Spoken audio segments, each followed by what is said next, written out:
Okay, so this is a quick video on reading edgelist data. And actually, let me just close my window and start it again. So I saved the data, the raw data, the Excel files into a folder. And now let me start up UCINET. And I've already set the default folder to that folder. And it's a folder that I know I have access to.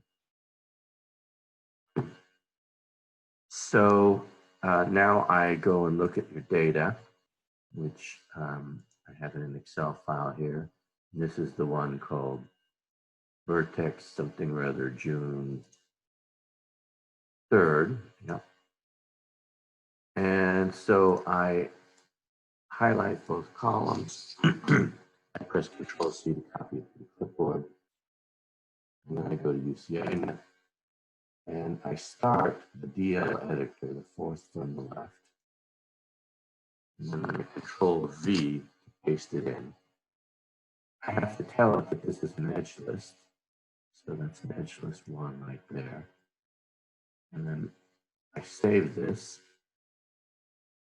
I've already done this, and you can see right here that I've already created a June 3rd. I'll just do that again, June 3rd. And it's converted it to matrix form. And at this point, I could display it just to make sure that it's really there, which it is. And just to be sure, if I display that again, down here I type June, you can see that there really are two files having been created, the #D and #H. Anyway, I cancel that. And now I'm going to press the QD button, open that draw. And I'll tell it June 3rd.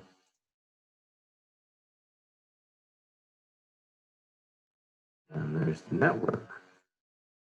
It's got a little bit of junk here, but if I just move the screen, yeah, it'll clean that up. So that's a rather nice looking network. Looks like it has interesting structure.